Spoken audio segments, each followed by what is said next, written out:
Hey, what's up guys? Sloth King here. Today we're working on a 2009 V6 Ford Mustang, and we are going to be replacing the sway bar end links and the sway bar bushings.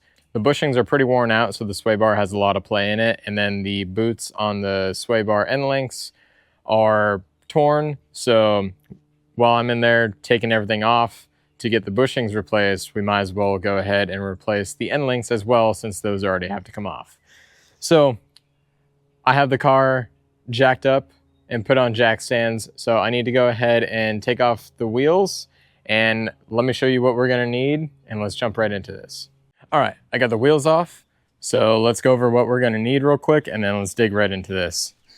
So first things first, you will need to get some more sway bar end links if you're replacing those. I picked up the Dorman XL, which is extended life. They are lifetime warranty, and they do last a lot longer than the regular Dorman ones, but you can pick up whatever parts you desire. For the sway bar bushings, I picked up a set of Moog sway bar bushings. Now there are a few different sizes, so you need to go ahead and measure your sway bar and see what size it actually is. From what I remember, this one is, I think it's a 29 millimeter. Let me read the invoice. All right, so the invoice actually doesn't say. I forget off the top of my head what I ordered, but I'll just put in the video on the screen whenever I'm editing this. All right, for the tools that you'll need an 18 millimeter wrench and an 8 millimeter wrench as well. At the end of this sway bar end link, this is the 18, this is the 8 millimeter. So I'm gonna try to get it off with an impact, but if it starts spinning, you have to take this off with a wrench. So this is for the 8, this is for the 18, take it off, and then you're done. Same thing with the bottom. And as far as your sway bar bushings, where it gets mounted to, these are 15 millimeters. So there's just 4 15 millimeter bolts, and then your 2 sway bar end lengths, and then the whole thing comes off. And then we can take off the bushing and then put the new one on. I do recommend picking up some silicone. This is just to lube the bushing whenever we put it on. It's not going to damage the rubber because it's not petroleum based. So we're going to be good if we use any kind of silicone just to lube it up so we can put it on. And whenever I'm going through this, I'll go over the torque specs. And yeah, that's all it.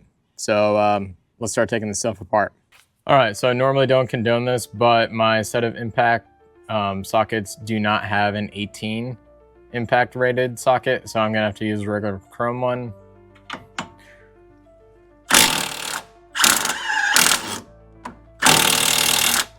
And just as I thought, it is spinning. Since this is spinning, we're gonna have to throw a wrench on here and then just get a ratchet or a ratcheting wrench, and then we're just gonna slowly take this thing off. Right now, I should be able to take this off by hand. Sweet, we're gonna leave this right here. Let's go ahead and tackle the driver's side. Let's see if this one wants to cooperate. Nope.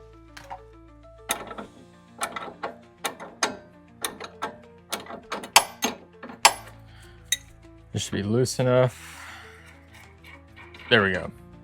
Usually I have my 18 millimeter ratcheting wrench on me, but I left that at home. So now I'm gonna keep the end links just like this, so that way we can start taking off the bushings, and it actually just mounts the sway bar to there. I'm not gonna worry about these ones, the bottom part of the end links that are attached to the sway bar itself. We can take these off whenever we take it off the vehicle. It'll be a little bit easier. All right, we're underneath the car now. So for the sway bar mount slash bushing area, you're gonna have 2 studs right here that have the 15 millimeter bolts on. And then you look over on this other side, you're gonna see 2 other studs. And same thing, my set does not have a 15 millimeter impact, so I'm gonna have to use just your standard chrome socket. All right, let's see if my impact can fit up here. Nope. Okay, AC line's in the way. I can at least loosen up the bottom.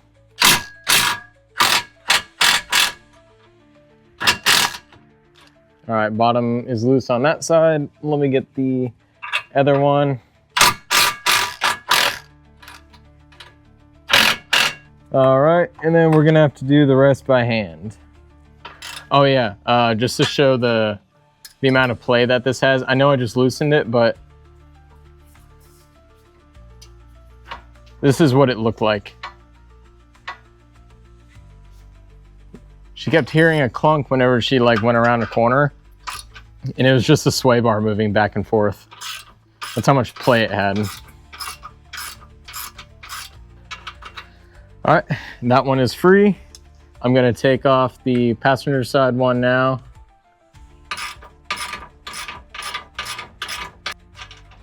All right, that top bolt is off. Now we just need to take off these two bottom ones.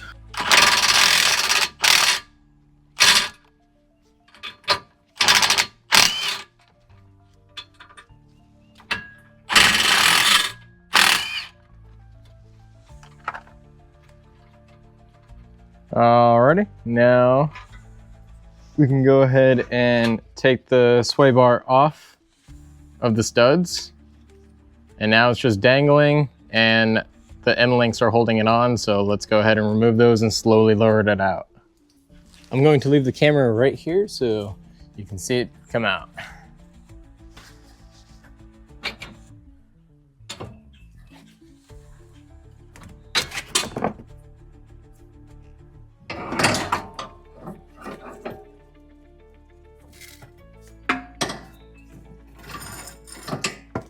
And there we go, sway bar is out. All right, so now that the sway bar is out, we can go ahead and take off our end links. It's literally the same thing as like having it on the car. So let's go ahead and just zip these off real quick.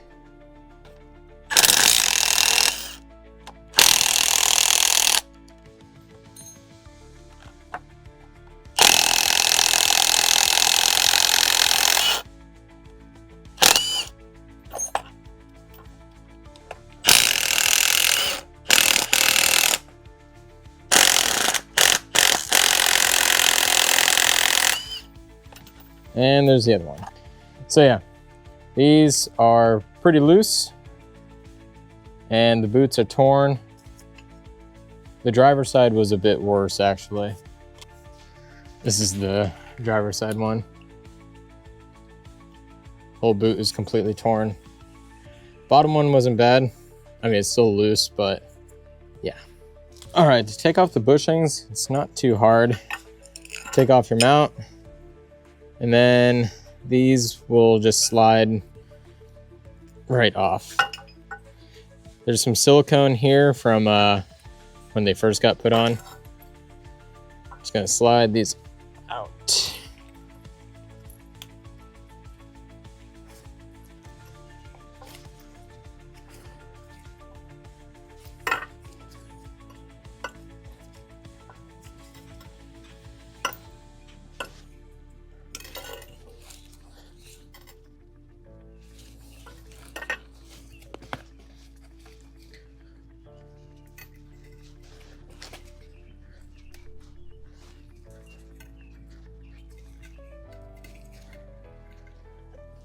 There we go. Whew. All right, and the new ones, they actually open up like a clamshell. So you'll just take it and essentially just pop it right on. And oh no, are these the smaller ones? Oh no. Oh, that's not good. I could have swore I measured it correctly. No. All right, guys, so these are the wrong size. I completely measured the wrong thing. So anyway, the auto parts store has some in stock, so I'm gonna go pick up a 32 millimeter. These were 29. So I'll be back whenever I get those. All right, guys, I'm finally back, and as you can see, it is dark out because it took a while. But I got the proper sway bar bushings in, and let's go ahead and throw them on. It shouldn't take too much longer. Let's do this. All right, let's get these installed. So we're gonna spray a little bit of our silicone spray in here. And a little bit on the bar. Now, just like the other one, let's go ahead and just pop this thing on. It's gonna be a little bit difficult, but we can do it.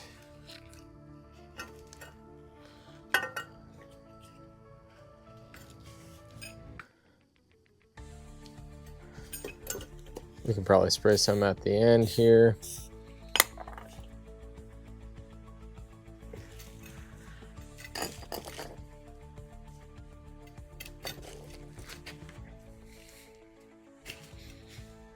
All right. Pretty much just put your weight on it and push down. And there we go. Now we can do the other side, then install it. I'll actually leave the camera over here so that way you can see me do this side.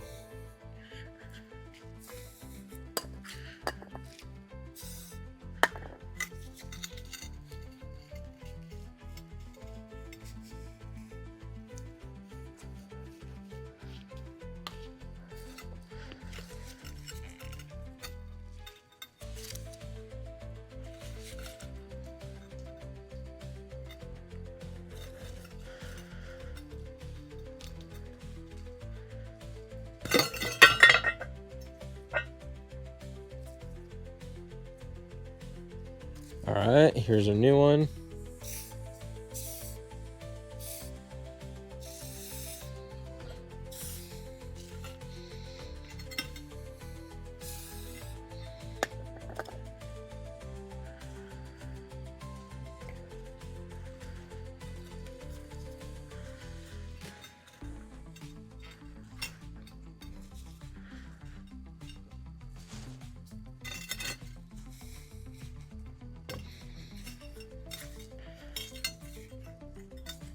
All right, there we go. And we're just gonna spray the outside a little bit.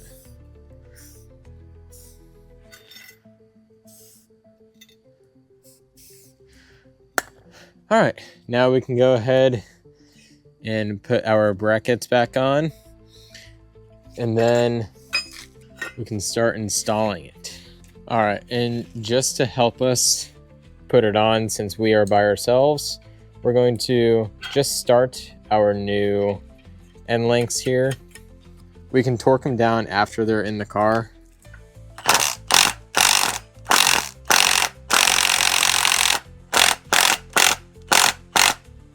We just want something to help us put it into the car so we can mount our bracket down. And just like how we took it out, we're going to just slowly put one side up and attach it, and then do the other side.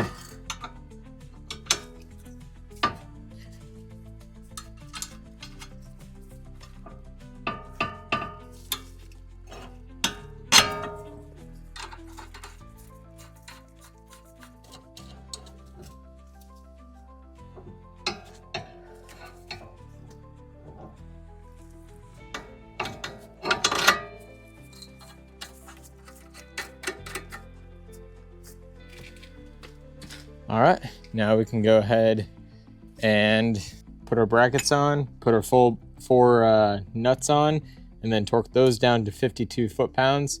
And then we can torque down the end links to 85 foot-pounds. All right, with this side, I'm just going to film the one side because the other side is mirrored. So we're just going to lift up the sway bar like this, put our bracket onto it, line up the studs, and then just start two of the nuts. And then when those two are on, you can grab your other bracket on the other side and do the same exact thing.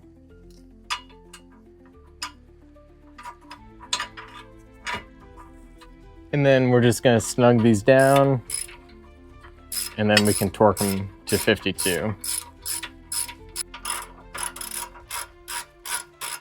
All right, let's go ahead and torque it down now.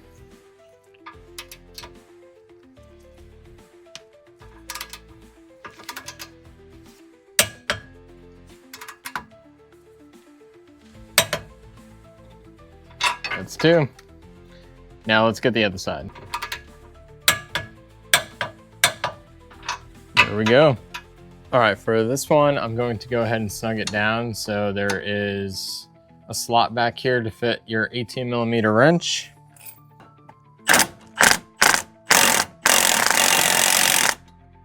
All right, now we are going to torque this thing down to 85 foot-pounds. Yeah, I'm gonna have to move the camera. There we go. And then try to get the bottom one. The bottom one's really hard to get to. So if you can't do it, go ahead and put like a breaker bar on it and give it a few bonks, or your wrench. And yeah, I cannot get my torque wrench down there at all, so I'm gonna have to just hit it with a wrench.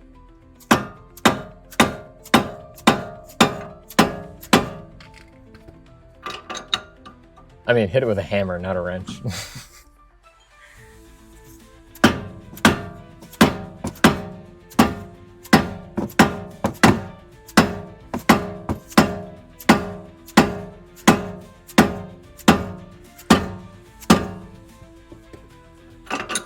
And that is actually probably really tight right now. That is not going anywhere. Do the same thing to the other side and you are done.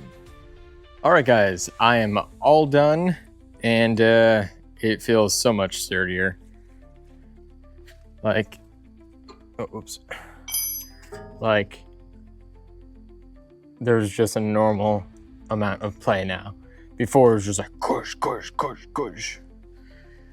It was gnarly. But I'm glad I got that done. It sucks that I had to run out to the auto parts store to get just the right part because I'm dumb and I can't measure. But anyways, hopefully this video helped you guys out. If it did, awesome. Glad I could help you out. And if you guys want to support the channel, you can go ahead and pick up one of these hats, one of these t-shirts. I have 2 t-shirts actually. So yeah, I'll have that in the link in the description below for my shop. Everything I use in this video, I will have in the link in the description below as well. And like always, I'll catch you guys on the next ride.